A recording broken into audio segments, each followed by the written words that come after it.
Pues buenas tardes a todos, bienvenidos a otra tertulia del Club Tocqueville con el Círculo Ecuestre. Como sabéis, este año hemos hecho bien los deberes y hemos anunciado esta y las dos siguientes, ¿no?, para poder que podamos tenerlo en el calendario.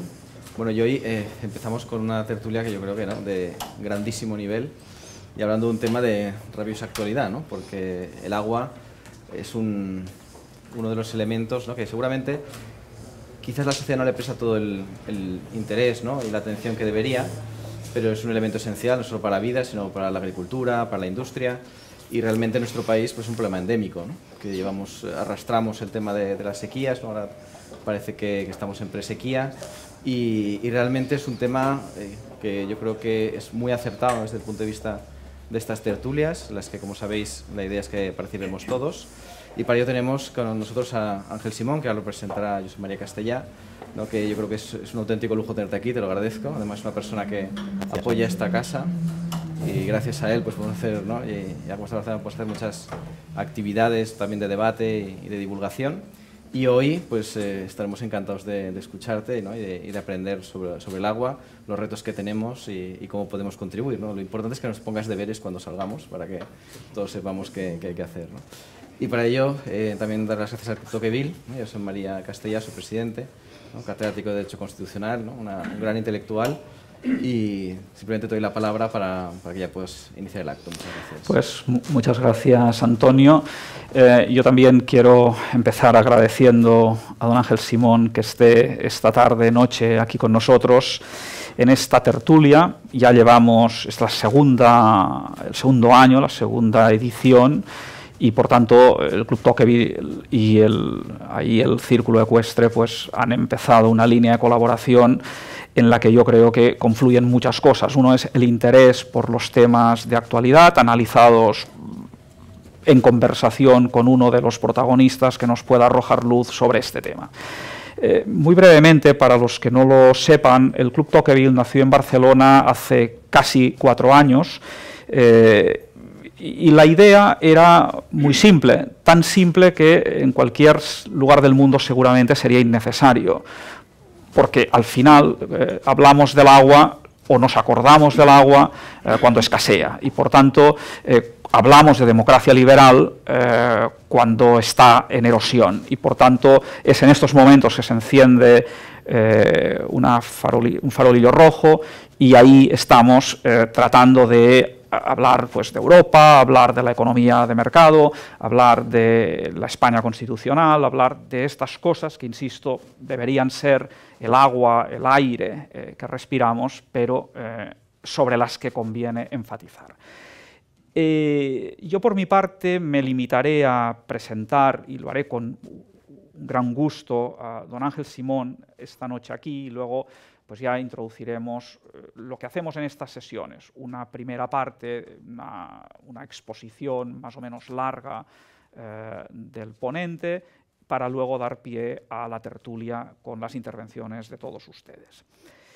Yo creo que Ángel Simón es seguramente conocido de todos ustedes, pero detrás de una sólida formación académica como ingeniero de caminos por la Universidad Politécnica y de una trayectoria profesional en el mundo, sobre todo, aunque no únicamente, de Akbar, donde entra en el año 95, está primero en delegado en Portugal, después en el 99 pasa de director general de Aguas Andinas en Chile, en el 2002 está aquí como director general del grupo Akbar, pasa después ya a ser el presidente y luego más tarde también vicepresidente ejecutivo en el grupo Suez y finalmente premiado por Foment del Treball en el año 2020 como empresario del año. Yo creo que esta experiencia profesional, obviamente de gran nivel, y esa trayectoria también académica, profesional, lo que denota es una cosa que quizás hoy convenga resaltar en nuestra sociedad, aquí ahora, y es que en España, en Cataluña, existen liderazgos sociales, empresariales importantes. Otra cosa es que sean noticia. Y cuando observamos, digamos, en el plano, sobre todo político, también periodístico, lo que observamos, pues quizás es bueno redescubrir y poner nuestro foco de atención a estas élites, en el buen sentido de la palabra, que con su trabajo y con su dedicación pues hacen tanto por su empresa, por su grupo y también por el país. Por mi parte, nada más, agradecerle que esté esta tarde aquí con nosotros, agradecerles a ustedes su presencia y yo, para empezar, simplemente como una primera invitación a que nos comente esos temas de actualidad, yo creo que el punto de partida estamos en una crisis de agua, estamos en una sequía tremenda, no solo en España, afecta a otras naciones. Y ante esta situación, por otro lado, nos encontramos una respuesta a nivel global por parte de Naciones Unidas, los Objetivos del Desarrollo Sostenible, la Agenda 2030. Hace justamente hoy un mes, en un artículo que publicó en El Español, aludía justamente a ese carácter transversal del agua, a esa necesidad de fijar la atención en la agenda política, en la agenda social, por este tema tan acuciante. ¿Cómo ve las respuestas que la Agenda 2030 nos ofrece para plantear la cuestión del agua, para centrar el agua como uno de estos temas que realmente nos preocupan y qué respuestas a nivel mundial se están viendo como posibles? Bueno, en primer lugar, muchísimas gracias tanto a Antonio como a Josep María por vuestra presentación, ¿no? Es decir, yo creo que ha sido excesiva y por lo tanto os lo agradezco. También agradezco a todos vosotros que estéis aquí, sobre todo porque para mi sorpresa veo muchas caras amigas, ¿no?, que no esperaba y por lo tanto en este sentido pues, muchísimas gracias. Solamente yo pensaba que esto iba a ser mucho más reducido y la verdad es que he hecho en falta a mi mujer, que ahora al no haber venido pues se va a enfadar conmigo, ¿eh? Digamos, esto está claro y por lo tanto la verdad es que me hubiera gustado mucho que también hubiera estado aquí, ¿no? Bueno, tú me has hecho una pregunta que la verdad es que engloba muchos temas, ¿no?, en toda su complejidad. Entonces yo me permito un poco ir quizá para arriba, ¿no?, en este mundo complejo en que vivimos, en que yo sí pienso que los tres problemas claves que tenemos a nivel mundial, por un lado, pues no hace falta decirlo, lo estamos viviendo cada día, son los problemas geoestratégicos que en un determinado momento pueden hacer cambiar la situación de un día para otro, ¿no? Esto va a ser cada vez más permanente y probablemente no lo vivimos de una manera cotidiana, pero están ahí, ¿no? El segundo tema, y también muy ligado al anterior, porque todos están ligados, es la lucha contra la pobreza o la desigualdad. Es decir, la desigualdad la hemos podido ver en estos momentos, incluso en el tema de la pandemia. Probablemente nosotros nos encontramos en estos momentos un poquito más seguros gracias a las vacunas, pero hay toda una parte del mundo en la que las vacunas no han llegado y esto hace que nosotros estemos mucho más inseguros. Por lo tanto, la lucha contra la desigualdad en todas sus escalas es otro de los temas cruciales. Y el tercero es el cambio climático.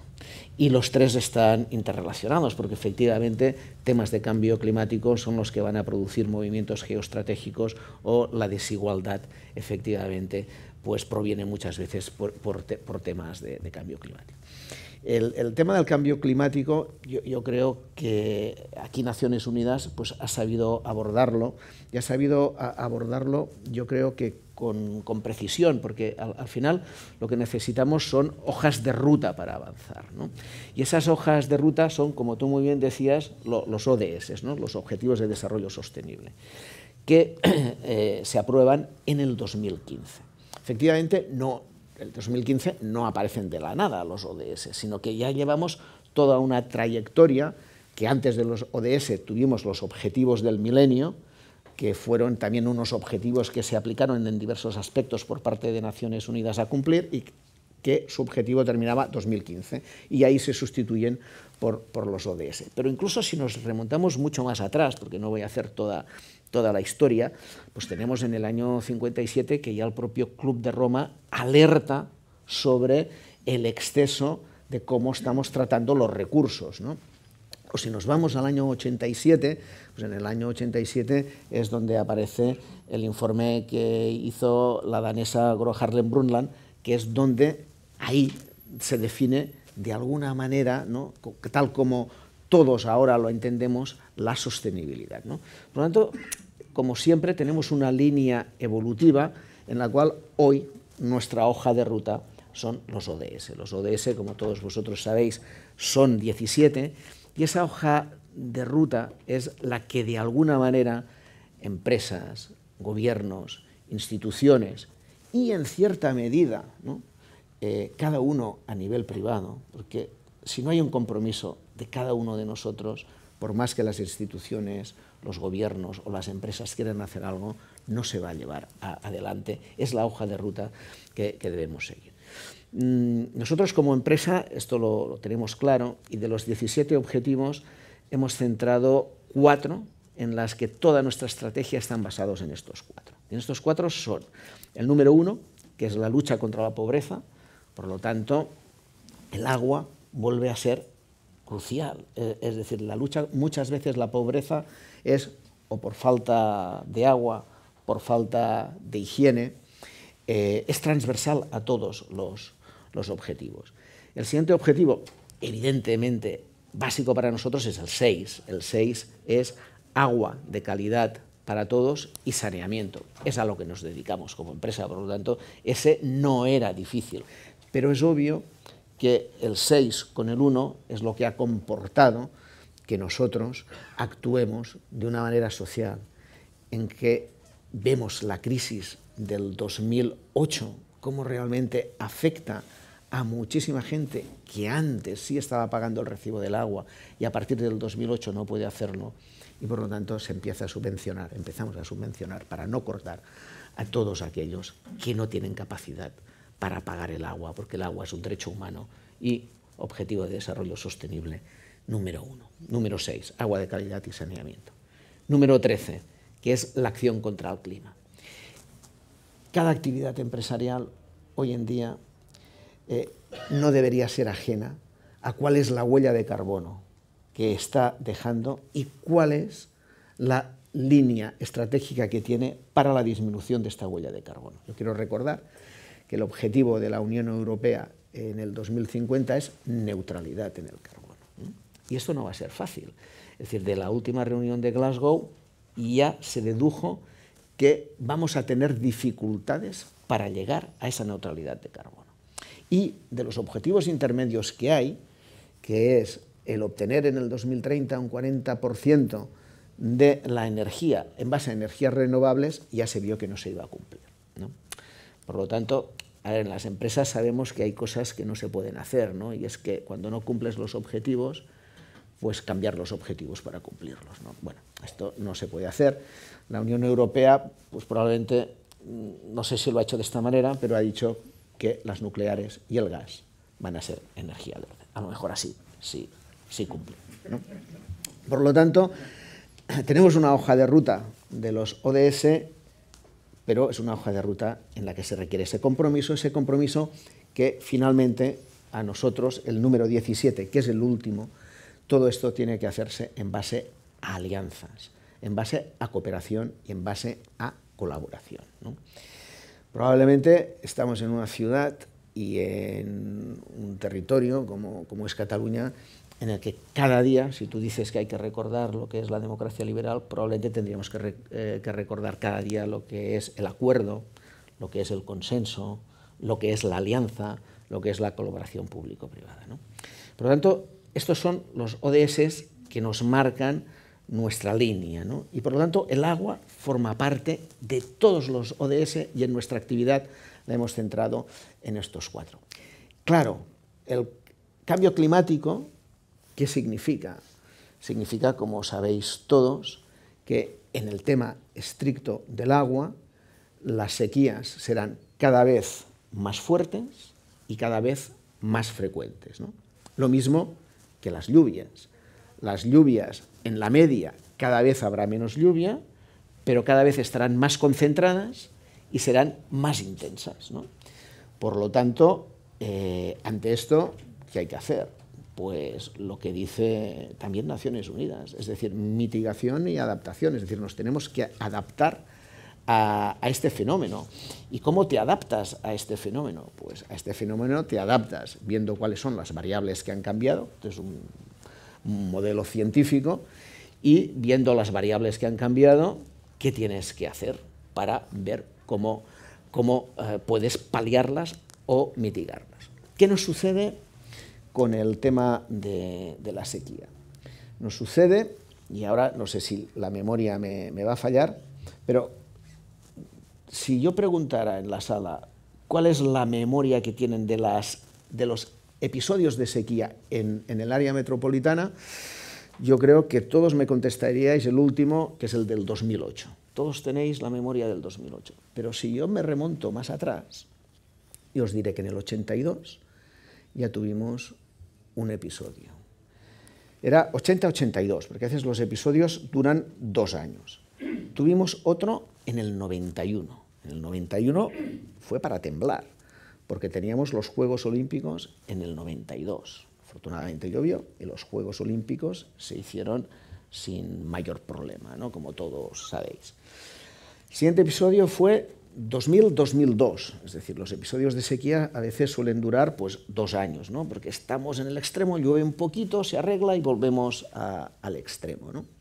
Y el siguiente, ahora sí, es el del 2008. Cada vez que ha habido un presidente de la Generalitat desde el 2008, a todos, yo los he ido a ver, a todos les he dicho, tendremos un episodio de sequía pronto, porque la estadística ya habéis visto que no falla, ¿no? Es decir, y por lo tanto era obvio que la secuencia estadística del 2008 nos tocaba en cualquier momento un episodio de sequía. Por lo tanto, tenemos que tomar las medidas necesarias para que esto no se produzca, ¿no?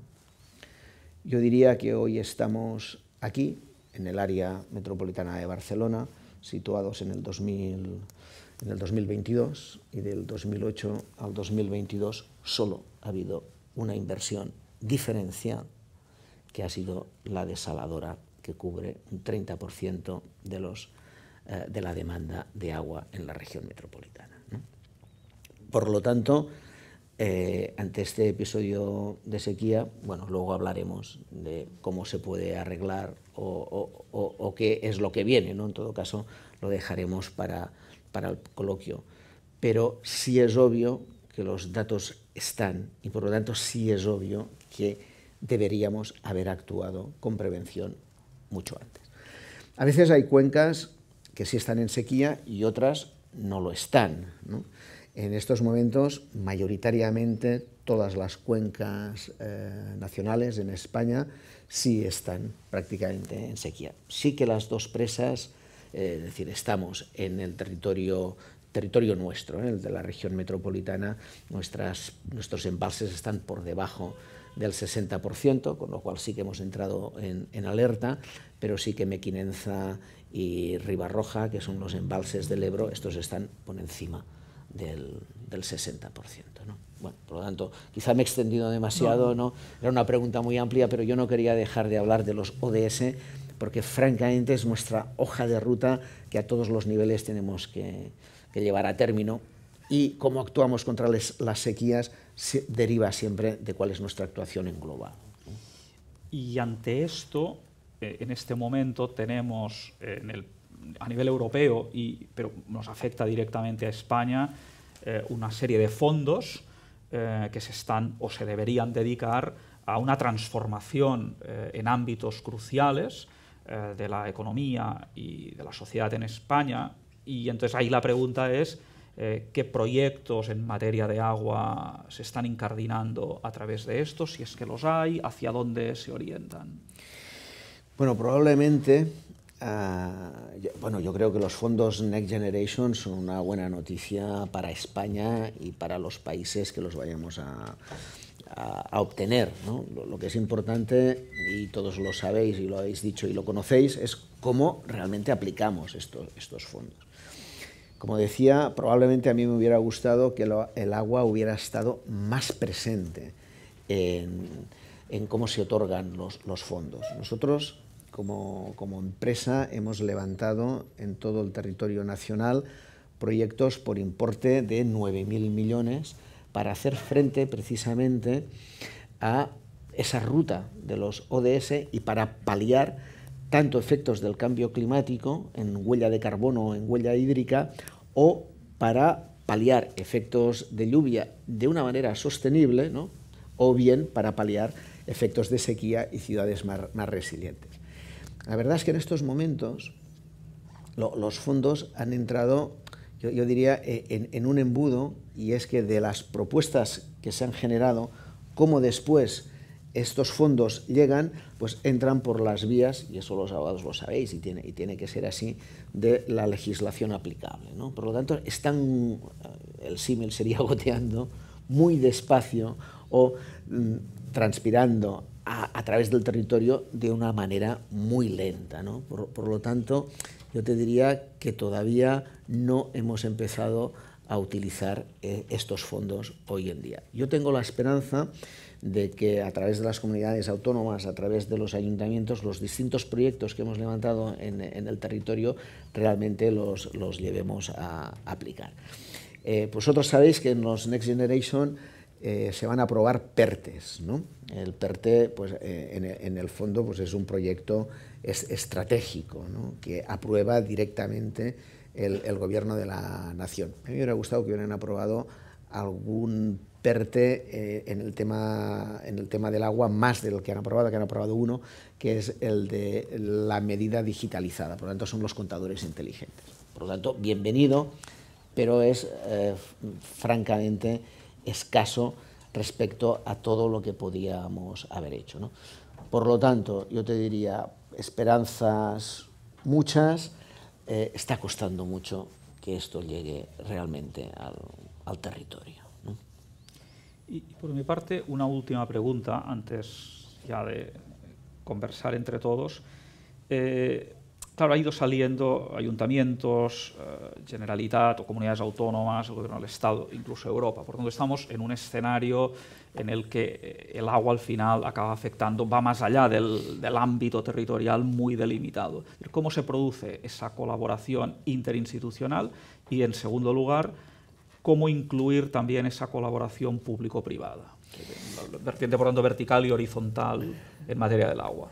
Claro, yo creo que tú has dado el elemento clave, ¿no? Es decir, hay muchísima gente que muchas veces me pregunta cuál es el principal problema que tenemos en el agua, ¿no? Es decir, yo siempre comento que no tenemos un problema tecnológico, es decir, tecnológicamente a nivel mundial estamos muy avanzados, y en este sentido, pues el propio país, España, tiene una tecnología avanzada, no solamente nuestra empresa, sino que hay muchas empresas, ¿no? Y la ingeniería española tradicionalmente, pues, ha colaborado con muchos países en determinados temas. Siempre hemos estado muy tecnológicamente punteros en el tema del agua, por lo tanto tecnología no nos falta, y ahora la tecnología digital, por lo tanto, también está ya disponible y en marcha.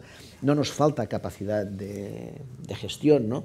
Y por lo tanto el know-how necesario para aplicar esta tecnología está. ¿Qué nos falta? Nos falta gobernanza, ¿no? Es decir, en los temas del agua lo esencial es la gobernanza, y es lo que tú decías. Es decir, esta gobernanza es cómo cada uno de los temas que tenemos delante somos capaces de enfrentarlos, ¿no? Si hacemos referencia a un problema que ha salido y que no es de ahora, sino que viene de mucho tiempo, como es el tema del Mar Menor, por ejemplo.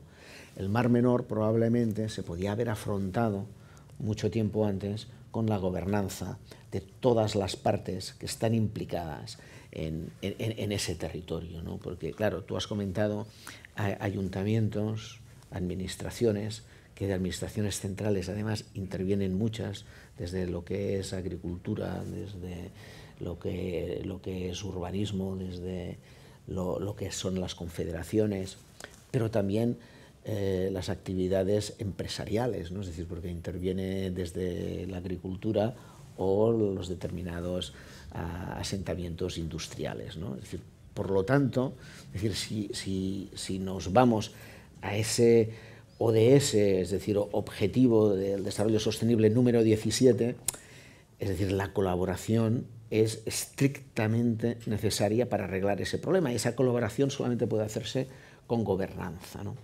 Por lo tanto, probablemente lo que nos falta es gobernanza. En algunos casos sí que hemos llegado pues, a esa participación público-privada, porque la gobernanza al final lo que tiene que hacer es establecer los acuerdos, las alianzas de los diferentes usos y cómo se llega a esas soluciones. Y a esas soluciones sí que solamente se va a llegar con la participación público-privada. Es decir, la capacidad de gestión, la tecnología está en el privado, la gobernanza, el consenso, el acuerdo está en el público, ¿no? Es decir, por lo tanto, ahí está la gran cuestión del agua. ¿Tú, Antonio, quieres formular una pregunta? Me he quedado, como se anunció que daréis la solución. No he dicho que daría la solución. He dicho, bueno, pues a lo mejor...